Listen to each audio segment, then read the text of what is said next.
Hi, I'm Rick Dancer. Welcome to this edition of Rick Dancer TV.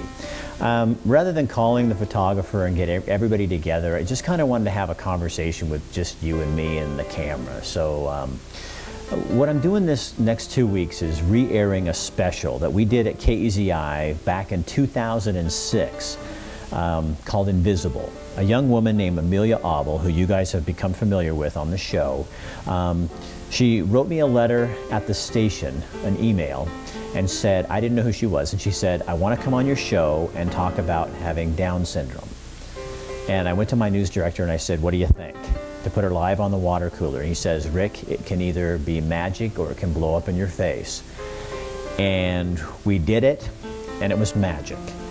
And Amelia said some things on that show that just sparked something in me that wanted to do this special called Invisible. So thanks to the University of Oregon and the Chambers family donating all the archives to the U of O, we're going to bring this to you over the next 2 nights, or actually 2 Sundays. So tonight we're going to start with Amelia's story and a little montage at the beginning with some people. Then after that, I'm going to show you a recent interview we did with Amelia and show you the huge change in this young woman. I'm not dead. That sounds like something interesting.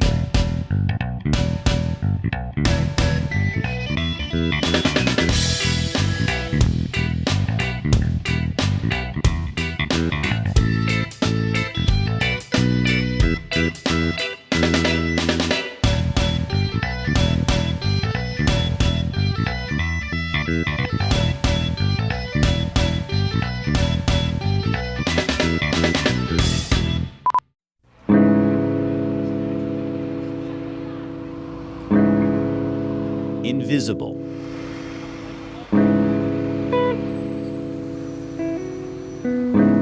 Inaccessible to view. Hidden. Inconspicuous. Ignored. Unnoticed. Walking down the street sometimes, I don't know, I just feel invisible sometimes. Unseen. People really aren't interested in my life.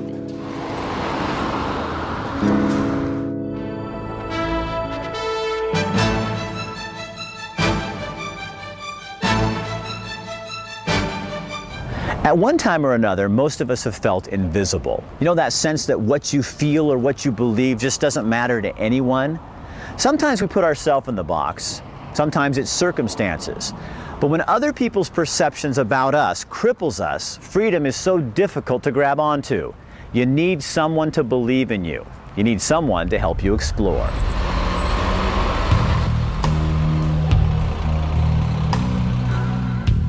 When you feel like you fade into the scenery, when you feel like a nobody, doing the right thing doesn't seem that important. When you're on the mall and you look at these kids like Hank and you look through them, you weren't there.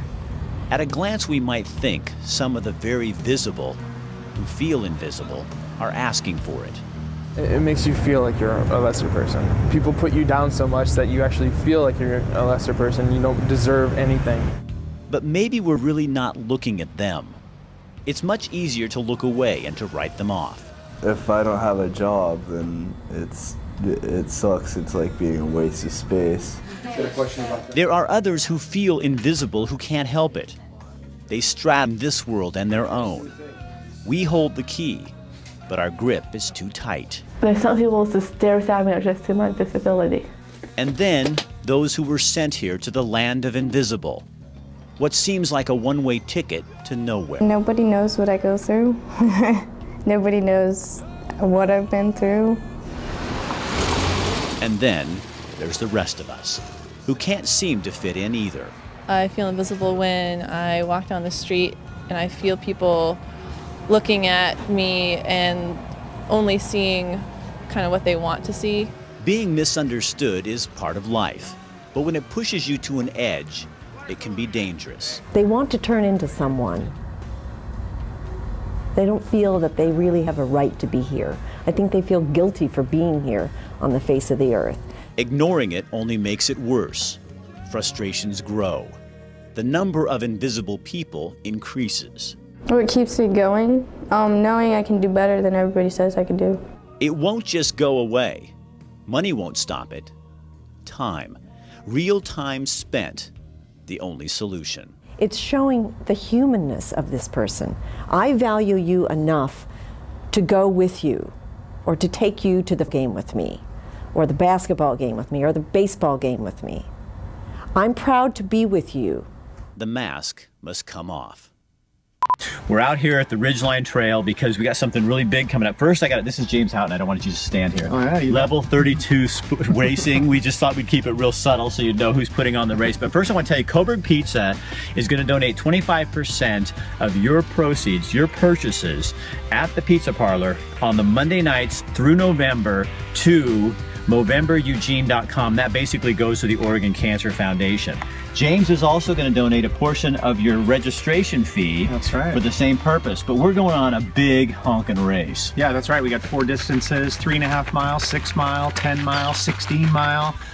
Every one of those events are going to have a post-race celebration here with food and beverage as well. And so excited, yeah. Planktown beer and Chapala Mexican food will be out here again for it. So yeah, and I've got obviously a head start going myself. James and I are cheating, so you guys got a long way to catch up. So we're going to go run the trail. Remember, November 9th. You want to be here 10 o'clock. Go register ahead of time with the Eugene Running Company. Yep, or online at level32racing.com.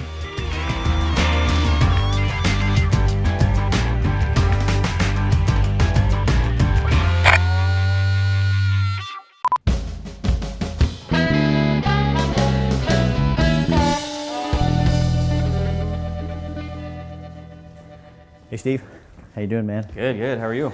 Good. So you know how to use a razor, right? I've done it once or twice. Straight razor shave is just absolutely unique. I've, in all my years, I've actually never been to a barbershop that actually still does straight razor shaves. You guys are about the only people in town that do this anymore, aren't you? Just about. During the month of November, we're asking men to grow mustaches and then to come in the last day of the month, November 30th, to Analog Barbershop and have their mustaches shaved off. Don, the owner, has offered to donate a portion of the proceeds from each shave off to the Oregon Cancer Foundation.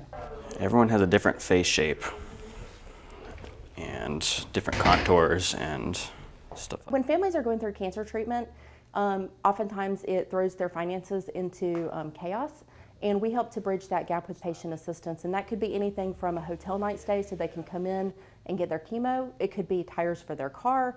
It could be their utility bill. We really help to meet their need and meet them wherever they are. You feeling all right, Rick? Yeah. All right. It's nice to be able to relax and get something done that only men can get done, The girls have their pedicures and their facials and whatnot. So let's pull the middle tight and the upper lip there. Go like this. There you go. And we have something again, It's a total guy thing. Eyes closed so I don't splash you.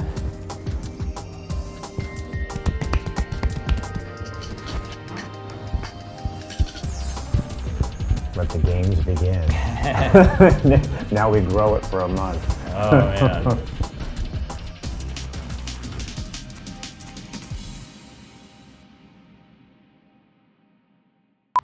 Before I ever went to a physical therapist, I guess I kind of just thought they gave you exercises and they gave you a massage. Stazak Physical Therapy and Wellness Center is so much more than that. I mean, they do acupuncture, they do everything. But especially for people who've been through a motor vehicle accident, who are living with pain and just put up with it, you really don't have to. Watch this video. You try to live with the pain, but the car accident changed everything. We don't have to live with pain all the time. One day you're active and able to do just about anything, and the next it hurts just to get out of bed. We help people get past their pain, feel better, and be able to get back to doing the things that they love to do. Stazak Physical Therapy and Wellness Center is ready to help you. Notice how these are not really working right now. Right. So if you get the right muscles to engage, you're not going to be using these. You don't have to live with the pain. So there's exercises I can do. There's some exercises. We'll show you some things that you can do. Through physical therapy, massage, acupuncture, and exercises, we can teach you how to move beyond the pain and return you to the life you remember. The team that we have here, everyone is so generous. If others have been unable to help, don't give up. You are our specialty. And then the patients that we get, I mean, everyone is so grateful for the service that we offer. We don't simply treat symptoms. We go back and find the source of your pain and teach you how to work with us to correct it. I like, when people have this realization that it's not as hard as they think. They don't have to just live with this. Isn't it about time you said no to pain and teamed up with us? But if you want to get past them completely and do the things you want to do, it takes effort on the part of, the patient. Stazak Physical Therapy and Wellness Center, where we treat the whole person.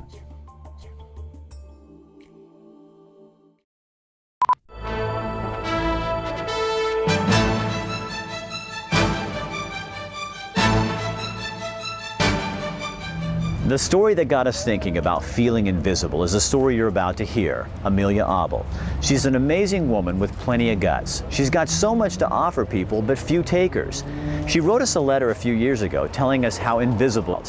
Imagine being trapped in a body that tells the world on the outside one thing, when on the inside she's got something else she really wants to say. Because that would just be like a 16.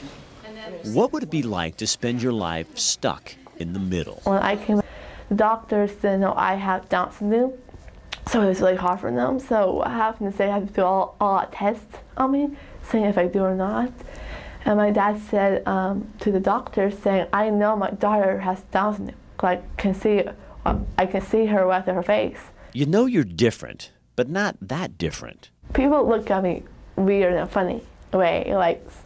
When I walk down the hallways, people in bubbles and they don't look at me. And I always think I look so different, and I don't feel like because I'm in a special group in Sheldon called the Life Skills, and it's really hard because some of them have schools and class they hang out with, and I don't. We're going to respect ourselves today by... Life Skills is what it says. It's a class that teaches Amelia Abel and those like her basic skills for living life. Does it still take you longer to learn things? Yeah, it takes a long time. I always have to think it through my head, and it takes me so long. People really always out of patience and not waiting for me to answer that question. Amelia is safe inside this classroom, accepted. But still, she's not like everybody else, not even here. Because I have an advisor named Greg, and he helps me a lot with other people to get along with. And it feels really great. When you step out of the door of that classroom, yes, what happens? I feel isolated right after I left the door. Are you invisible? Yeah. Trapped, stuck, a young woman who doesn't fit in anywhere. She knows just enough about her difference to make it hurt.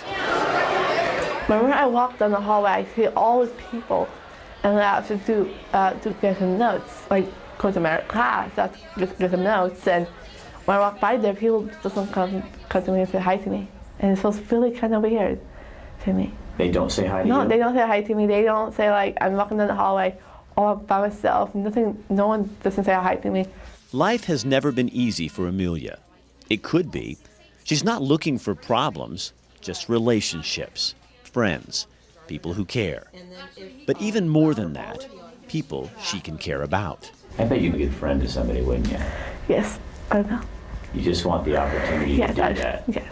Amelia is lonely because people don't take the time to know her. I'm on the outside and people are on the inside, but it kind of feels weird because people are looking inside but not the outside. From her perspective, those of us who live in the so-called normal world live on the inside. She and those like her are on the outside, separated by an invisible shield that we control. I'm always the outside person because people are inside because they always have friends, and they always don't want to make friends with others who have disabilities. So it's really kind of hard for me. If they turn around, I ask them a question and they turn around, they don't talk to me, it feels like I'm invisible because I'm not there. There's a wall right there between me and that person. And so I don't feel like they're right there, or if I'm right here, I would rather be over there instead of being over here. on the outside looking at them. Amelia doesn't want to be any else. There's some people who just stare at me just to my disability. She really does like who she is.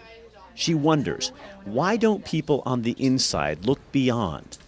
She's there, waiting for someone to acknowledge her. It was so hard, I just cried. I couldn't, because no one doesn't like me, no one doesn't even see me, doesn't talk to me. It's not who she is. Down syndrome is just part of her. I always want to be normal. It's really hard. At first, in my middle school year, it was so hard for me. No one doesn't want to talk to me, no one. And it felt really, really weird. Amelia is very social. She's willing to share her life, but even more than that, Amelia is a young woman who is truly interested in the lives of other people. She loves dances, a football game, a movie, just with someone, anyone really. Yeah, I like to freaking go with it, yes. Sometimes I ask, but sometimes they're always so busy. Or I call them and I just ask them, saying I just want to hang out with you and go out with me. And sometimes they're always so busy, or the parents won't let them to go out. What if there were a special set of glasses that would allow those of us on the inside to truly see the heart of those who live on the outside? What would we see? Do you think you are normal? I think I am, yes. Or two? Yes, thank you, Meg. What if you are on the inside and everybody else is on the outside and you just don't know it? Yeah. How does God see you? When I see God, I feel great. It feels really great. God really lights me up a little bit. I don't read Bibles a lot. I just know it affected me a lot about God and myself, my disability. See you though. How does he see Amelia? What does he see you like? He sees me having a disability and he doesn't know I having problems with it. So he sees you as normal? Yeah. I have a lot of careers I want to work for. I like to be a dog walker. I like to be a trainer for dogs. And I like to babysit. I like little kids. But Amelia also wants to be a voice to bridge the divide between her world and the world she so desperately wants to connect with. But she can't do it alone. Someone needs to listen. Someone has to hear her. Someone must have the guts to shatter the glass wall that separates the two worlds. Are you lonely? Yeah. You are? Always. Okay, wasn't that amazing? Now, I want to show you Amelia today in a recent interview we did, so watch. September is Look Me in the Eye Month, as proclaimed by local mayors and county officials, and it's a big deal for people. This is Amelia Abel, and she actually helped come up with the concept of Look Me in the Eye. So it's basically for what? For awareness. No, it's more the month for awareness for people with disabilities. Okay. So do people not look you in the eye? They don't. Do you think, Amelia, it's because, like, as kids, we're told not to stare at people that are different, and so then we're afraid when we see someone maybe that experiences Down syndrome like you do, or other disabilities, and we look at them and we're afraid to kind of just reach out, and where you want to connect with people. I do. You love people. Yes, I even love kids. So how does it feel when people look away from you because they see that you experience Down syndrome? For me, I really think, like what you said, I feel like when they look at me, all they see what I have or what kind of disability I have. That won't be the same thing what maybe someone else could have, like autism. So then they don't take the time to see who you really are. Yes, not inside and out. So they're judging you by the look out here rather than what's in your heart. Yeah. And that feels bad. Yeah, that's what really kind of hurt me the most. So I don't question anyone about the races, the colors. I mean, yeah, but that's because you're pretty special. I'm the type of person where I'm here to inspire, a story to teach people how to inspire people, or to teach them saying that everyone is not perfect in the world, and not everyone with disabilities could be like you. One of the reasons we're able to bring this video to you, these old specials from KEZI, is because KEZI, the Chambers family, before they sold the station to a national company, gave the archives to the University of Oregon Special Collections. And that's why we're able to bring all this to you. But the Special Collections is more than the KUZI collection. They have all sorts of information in there. So we're talking with Elizabeth Peterson from the Special Collections and the Archives Department, just to kind of give you an idea of what it is they do. They want you to use this stuff. We're here at the University of Oregon Archives to talk to Elizabeth Peterson. Do you think that sometimes as the public, we see the University of Oregon Library and the archives and the Special Collections as something that is distant, and you really don't want that? Oh, you no. want us in here. You want us using, this is a living history. This isn't supposed to be, I think the word archive sometimes makes us think stand back and stay back. Or that it's dead, or that it's behind a glass case like a museum. And certainly these things are often beautiful objects, but no, these are meant to be used. I mean, these foam cradles that you see around here, those are intended to gently allow you to open a book, because we want you to use those medieval manuscripts. We want you to look at that Oregon Trail diary. We absolutely want people to come in here, and how we can get the word out about that in specific ways, I think is challenging, because they're so vast and diverse. To say we have all kinds of stuff doesn't really tell people much. And libraries are all about that, is serving our user community. And Special Collections is not just the university community, but it's the city of Eugene, it's the state of Oregon, it's the Northwest region. And in often case, it's an international community that we're serving. We have a lot of researchers that come from overseas to use the materials here.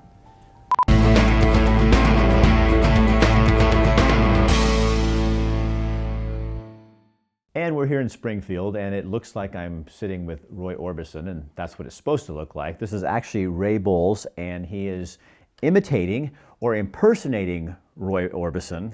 You're putting on a big show on the 15th of November over next door to a 5,000 square foot space next door to the Centennial Steakhouse. Big dinner, big party, elegant evening, and you and your band. Tell me about why and how this started. Well, it all started many years ago when somebody told me, they said, you kind of sound like Roy Orbison. And I thought, wow, that's pretty good, you know, to sound like Roy Orbison is probably being better than sounding like Bob Dylan or Mark Knopfler. I put together a group in about 1991, and just for fun, we did a Roy Orbison thing, and I dressed up. Roy Orbison was one of the original rock and roll people. He was there with Jerry Lee Lewis, with Carl Perkins, with Elvis Presley. He was with all of the people that time in the mid-50s, about 1955. He had his first hit song, which was called Ooby Dooby, which was recorded with the Teen Kings. His career spans from about 1955 right up to his death of 1988. And he had his own career up until the time the Beatles showed up and basically wiped everybody out. But Roy Orbison came back in 1964, the first time I actually really saw him. He was on a show called Shindig, and he had a song called Pretty Woman. And he stood there all dressed in black, wearing his sunglasses. He didn't move a muscle. He sang that song, and we were just all in awe. We really didn't even know who he was. We speculated that the guy was an albino because he was wearing sunglasses. And he kept the Beatles out of the #1 spot for almost 4 weeks with Pretty Woman. So what can people expect on this big night, this party? Sounds like it's going to be lots of good food and fun. Yes, it is. They're going to have a full ribeye steak dinner with all the trimmings, or your choice of chicken. And okay, so I want to jump in here real fast just to tell you about your steak. John is a friend of ours who owns Centennial Steakhouse, and this guy hand cuts those steaks. He takes gentle care of them, and you're going to die. This is the best food you've ever had in your life. It's good food. So tell me more about Roy Orbison's hits, the songs that he did, and kind of what you're going to be playing. Well, Roy Orbison sold over 50 million records. Roy Orbison had 87 of his singles in the Billboard Top 100s. He is a member of the Rock and Roll Hall of Fame. He's a member of the Songwriter Hall of Fame. I really want to share the magic of Roy Orbison in what little way that I can. I am not Roy Orbison. There will never, ever be another Roy Orbison. He was one of the all-time greats. Oh, it's going to be a great night. It's going to be a great show, and it's going to be great food, and the atmosphere is going to be really, really super. Classic Events Promotions is putting this on, and they do a really fine job with anything they promote. Is that your real hair? Well, it's actually a hair system. Oh, it's not a wig. It's a hair. Not a wig. So you must have got that at Mirage. I did. I got it from Jana. Jana, that was a little Mirage. plug for you, just in case you didn't yes. know.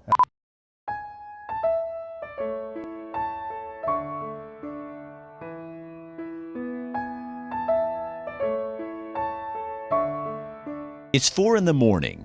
Nature is starting to stir. In an hour or so, the sun will peek over the Cascade Mountain Range and spill into the Willamette Valley. Nestled at the base of those mountains near a small community of farmers north of Junction City, you'll find Lockmead Farms.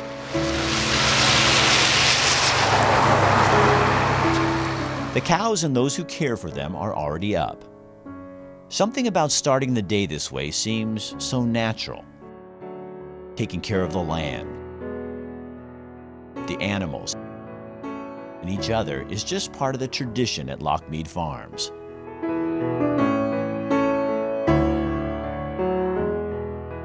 In these parts, hard work, commitment to community, and how to treat each other are simply the way it's done. Lockmead Farms is fresh, it's local, it's family. No wonder our milk, ice cream, and other dairy products taste so good. But you don't have to visit the farm to experience our goodness. You can find them at your neighborhood Dairy Mart store, the home of Lockmead Farms, or in your local natural food store.